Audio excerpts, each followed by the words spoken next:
and welcome. You're watching FYI. I'm Rishika Barua. Zydus Cadila Zycov-D vaccine was approved for emergency use in India. Now, this is the world's first plasmid DNA COVID-19 vaccine. Today on the show, we'll break down for you what that means. What is a DNA vaccine? Now, DNA vaccines use plasmid. Plasmid is like a small ring. It's a small ring-like part of the DNA molecule that essentially delivers information to the immune system. This information then trains the body to fight the infection when the coronavirus attacks. It is a plug-and-play technology, and therefore it is easy to adapt this particular vaccine to new and emerging virus mutations, which clearly is one of our biggest challenges currently. So how does this plasmid DNA vaccine work? Let me try and decode this further for you. Now, DNA encoding antigen is essentially inserted into the plasmid. What does this mean? An antigen is a part of the disease-causing pathogen that induces an immune response in the body. So, DNA plasmids carry this particular antigen and they are then injected into the muscle. Now, the question that a lot of people have is what is the difference between a DNA vaccine and an RNA vaccine, because we know that mRNA vaccines, for instance, are in existence and are already being given in different parts of the world. Well, DNA is a larger double-stranded and it's much longer. The mRNA, on the other hand, or the RNA, is a single-stranded small part of the DNA that's actually released to send instructions to the cell. So that's the main difference. Now, the other difference is that the DNA is stored and protected in the center of the cells. And the center of the cells is the nucleus. So the DNA is stored and protected in the nucleus. The mRNA never enters the nucleus. It is therefore touted to be one of the safest vaccines in terms of the fact that it can't change your genetic code. It can't interfere with your genetic makeup. Now, DNA is harder to be accepted by the cells, but the protein making system of the body sometimes finds it hard to accept the DNA vaccine. mRNA, on the other hand, since it never enters the nucleus, it can be broken down very quickly. Now, developing the DNA vaccine is considered to be, well, relatively more complicated as compared to the mRNA vaccines. These RNA vaccines are, according to experts, easier to synthesize. So, these are some of the fundamental differences. Over the course of the broadcast, we will focus on DNA vaccines, since a lot has already been talked about the mRNA vaccines, the Pfizer and Moderna vaccines that are in circulation. India has also got approval to start clinical trials for the mRNA vaccine here. But what is the DNA vaccine? Does it interfere with your genetic makeup? This vaccine, remember, has been approved for use in the 12 to 18-year-old age group as well. It is a needleless vaccine. What does all of this mean? Dr. Fazal Nabi, Director of Pediatrics, Jaslok Hospital, joins us. Dr. Ishwar Gilada, Consultant in HIV and Infectious Diseases and Secretary General, Organized Medicine Academic Guild. Dr. V. Ravi, Member of the International Advisory Board of the Sputnik vaccine and also COVID-19 Task Force member in Karnataka. And Dr. Peter Chin Hong, Infectious Disease Specialist, Professor at UCSF University of California, is joining us from the US. Thank you all very much for being with us. Dr. Ishwar Gilada, I want to come to you first. Very simply, what is the DNA vaccine? And the most common concern, the most commonly asked question, does it actually interfere with your DNA? Can it potentially alter your DNA? Is that a fact or myth? It's a myth that it will interfere with your DNA. Basically, DNA vaccine, this is the first human use vaccine which has been approved. There have been efforts earlier for last 15-20 years. For HIV, for hepatitis B, for mycoplasma, for rabies, but none of the vaccine could be tried in human beings. They were all tried in animals. Secondly, it is easy to make vaccine. It has very good reproducibility. It has been cheaper than mRNA if you have to manufacture. It has a good, better stability and is a good storage. So as compared to mRNA, in all sense, it is better vaccine. It doesn't change your DNA. There's a lot of myth that it will change your DNA and you will start looking like something else. It is not going to happen like that. It just gives you some intelligence in the body that look, if there is an attack from an organism like this, you should retaliate. So it creates both humoral immunity and cell-mediated immunity, and it acts on T cell and B cell both. So that way, it creates a very good understanding. If you compare, if somebody is given a choice, DNA vaccine is better than all other vaccine. But because it is for the first time, it took little time for approval possibly. And usually, vaccines take 15 years to come to the human being. Yes. All trials. The earliest vaccine, which was come earlier than COVID era, is the Ebola virus. It took 5 years. Only for COVID, we are happy that all the vaccines are being approved one after another. Okay. So I think we should be happy. We should not have any reservation. Dr. Ravi, DNA vaccine is a newer technology. India has actually approved ZyCoV-D, which is the world's first DNA vaccine. There are, of course, questions on safety. You know, what is the safety profile of this vaccine? Dr. Gilada has already busted the most common myth, which is the fact that it alters your DNA. But, you know, what is the safety profile of DNA vaccines? The safety profile of DNA vaccine are much, much better than many other vaccines. Primarily because if you compare with mRNA vaccines, mRNA itself is an inflammatory molecule. Forget COVID mRNA vaccines. Any mRNA itself, if you inject into human beings, it produces a lot of inflammation. So it does produce a lot of pain, fever, and other side effects. So compared to that, the DNA vaccines are much, much safer. Side effects are less. My friend Dr. Ishwar Gilada very nicely explained. I just want to add one point to what he said.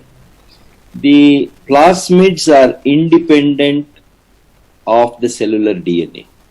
Right. They are autonomous units. They are originally found in bacteria. They are the ones responsible for transfer of drug resistance.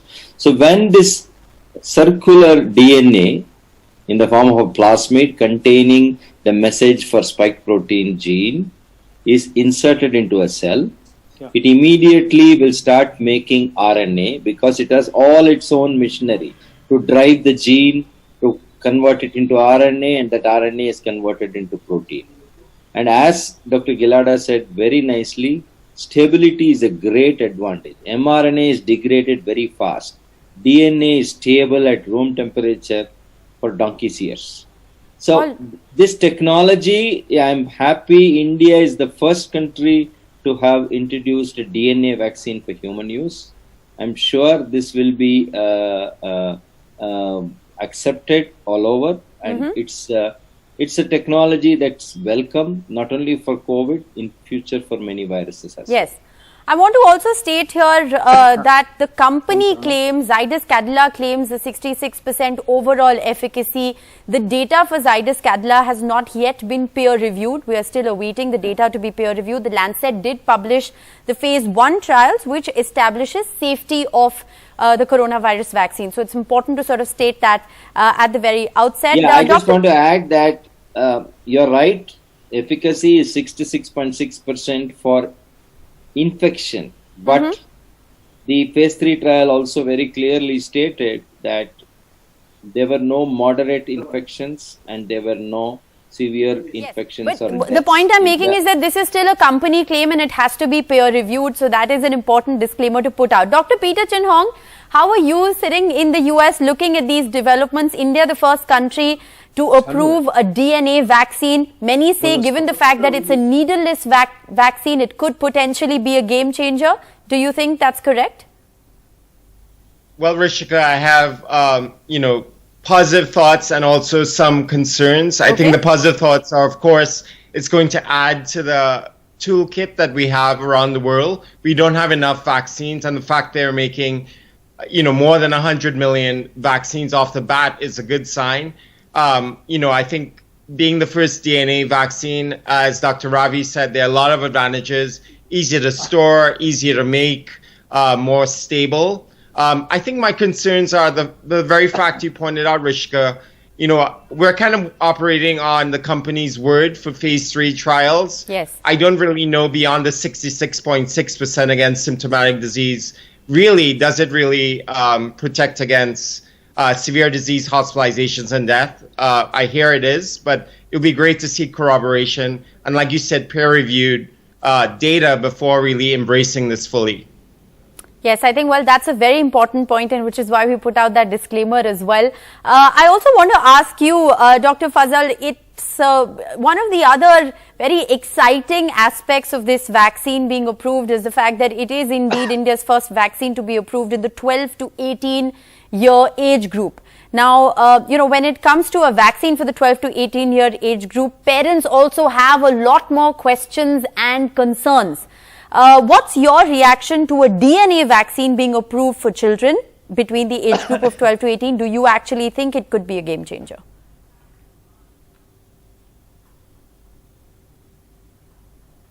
Dr. Fazal, can you hear me?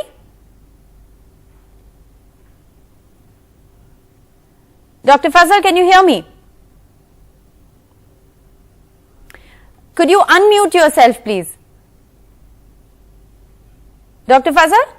Okay, we'll try and reconnect with Dr. Fazal in just a bit, but let me take that question back to Dr. Ishwar Gilada. Dr. Gilada, we've of course tried to establish the technological difference in, the mRNA versus the DNA vaccine. There are also, however, a lot of similarities. Would you like to talk about that? Yeah, basically, this being a DNA vaccine, and secondly, it has to be given intradermal. Therefore, there will be needle, but it will be penless needle. So it will be injected through PharmaJet, or what we call in dermatological language Dermajet. Secondly, this is the first vaccine for 12 to 18 age group. And whatever hesitation people would have, a vaccine is not forced on anyone. It is a voluntary process. If you want to take it. But don't create a panic about this vaccine. Don't create kind of hesitancy about the vaccine. This vaccine can be developed very easily in a P1 lab. All other vaccines require P3 lab. So reproducibility is so easy that even if Zydus said that they cannot produce more than 100 million in a year, yes, they can give license to some other companies and they can produce. Okay. So there will be plenty of vaccine available. mRNA is very expensive vaccine. Right. DNA is not going to be very expensive. So you're essentially saying that the DNA technology is better, it's plug and play, relatively easier logistically as well. I think that's an important question when it comes to India. I believe we have Dr. Fazal back with us. Dr. Fazal, can you hear me? Yeah, I can hear you very well now. Yes, so this is the first vaccine to be approved for 12 to 18 years. But we know that when it comes to children, there are always more questions and concerns. How safe is a DNA vaccine for children? Yeah, absolutely. This is the first of its kind DNA vaccine. But definitely, there's other Covaxin also is already trial being done, which is DCGA is approved. And almost trials are at second phase is at the end. And they may come out for even about 12 years of age. And this DNA vaccine, yes, it's a large trials, almost nearly 28,000 population they have done. In that, 1,000 children. Yes. And that shows good efficacy, around 70%. And with very small dose and large number production can happen. But in children, still, we don't know exact practicality, but we should consider. And as we know that this is just a DNA which has to enter inside the cell and act at the nucleus level. And these kind of DNA vaccines usually already produced for animal vaccinations, and human being it's the first kind, but they have done a trial. All right. So it is welcome news as far as pediatricians are concerned. Dr. Peter Chin Hong, the plug and play aspect of it, the fact that a DNA vaccine can be easily modified to respond to virus mutations, how important is that and how do you look at that? I think it's extremely important, Rishika. You think we need to be very nimble and agile in the era of variants, and as one variant gets produced, if you can give a booster eventually, if we don't have durable antibody response from the previous vaccine and modify it easily, it's going to be essential in this new era. Right. Dr. Ravi, last word to you. 3-dose vaccine. Do you think that does raise a logistical red flag, or do you think that a lot of the other positives that we know of sort of trump that at the moment? The more the doses, it's always a challenge when it comes to compliance. Yes. Let us be very, very clear about it. So that is certainly a concern people can have. But the schedule is not very complicated. It is 0, 4 weeks and 8 weeks. So because of the fear of COVID and in the current situation, I believe compliance will be good because most people want to get vaccinated. Okay. But if you ask me, would you have a 3-dose vaccine for routine immunization for any other disease? Yes. The answer is it's a huge challenge. It is a logistically. challenge. Okay. It is a huge challenge. Okay. But in the current scenario, I think they could get away with a 3-dose regimen. All right. Well, thank you. But Rishika, Yes. Rishika, they also tried in 2-dose rather than 2. Those trials are 0.2 still ml. underway though. Yes, yes. Yeah, that is underway, and they have asked the Government of India permission. Yes. So that can be 2-dose vaccine also in later. In the future. All right. I'm completely out of time. Thank you all very much for joining us. Dr. Gilada will, of course, continue to be live with us on the other side as we answer your questions on the COVID-19 vaccine.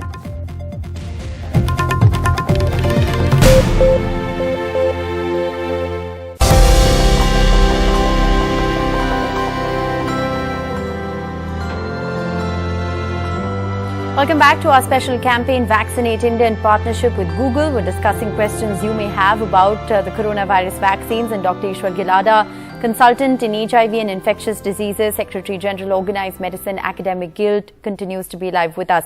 Dr. Gilada, I'd like to begin by asking you about the side effects of COVID-19 vaccines. What are some of the most common side effects? See, vaccines are given for good effects. And whatever side effects are there, they are very, very mild. They could be injection site pain, fever, myalgia, body ache, headache, and maybe for just one day, sometimes joint pain, and within a day they vanish. If you take paracetamol in double dose, preventively also good enough, no problem. If you are so concerned, take the vaccine on Saturday, Sunday you relax. Okay. Take the vaccine on a Saturday, so Sunday you can relax. That's good advice. But I want to ask you about, do side effects also vary basis the technology of vaccines? We've been talking about the Zydus Cadila vaccine, which is a DNA vaccine. Many say that the side effects of a DNA vaccine, will be lesser compared to an adenovirus, viral vector or mRNA vaccine. Is that true? As soon as you start giving subunit vaccine, there will be much less and less side effects. A whole vaccine, they are little bit more having more side effects. Right. So DNA vaccine, it is not going to be intramuscular. It will be just intradermal. For example, we do a intradermal test before giving any injection in large dose. We do a test. So it's a very small needle is used when we are using. So I think the side effects with DNA vaccine will be much less than the other vaccines, and that's what they found in 28,000 people's trial. All right. So the side effects also, you're saying, are in a certain sense a byproduct of the technology of the vaccine. That's an interesting revelation. The other question is about vaccine-induced immunity, and how long does it take to develop immunity after you've been vaccinated? You see, this is an excellent question, because a lot of people who are very much concerned, they start doing their antibody test, and that antibody test will show only one type of antibody. Right. Whereas every vaccine is also inducing other cell-mediated immunity, which is not countable. So even if you don't see antibody level or level going down, you still have immunity. And there is no fixed benchmark produced that at this level you don't get infection, at this level you get infection. Right. Ideally 8 to 9 months or 10 months you don't get infection. But somebody is infected earlier, vaccinated even once, their immunity may last for years. Okay, that's interesting. The other question I have, which is, which is connected with sort of the timeline on developing immunity, is India now has a 1-dose vaccine that's been approved with J&J. We have 2-dose vaccines that we're already administering to our large section of the population, and now a 3-dose vaccine that's also been given EUA. How do we understand the difference between these vaccines, and how much immunity do you develop after 1 shot, after 2 shots, and now after 3 shots? There are 2 ways of looking at it. One is immunity to protect you from infection, and second is immunity to look at your severe illness, hospitalization or death. So if you look at the other part, because most people are concerned about serious illness, right, or they don't want to die. So with a single dose also, after 2 weeks or 3 weeks, you develop that much immunity, up to 71% with even current AstraZeneca vaccine, which is in India, Serum Institute's vaccine, Covishield, that gives you good protection from severe illness, hospitalization, death. But for current Delta wave, which is very much prevalent in India, Yes. almost 90% people or more than that are Delta wave infected people. In these people, one shot gives you 33% protection from infection. 2 shots give you 70% from protection. And almost same is the situation with any other vaccine, including mRNA vaccine. All right. Well, those are very important questions that you've answered. Thank you very much, Dr. Gilada, for your time.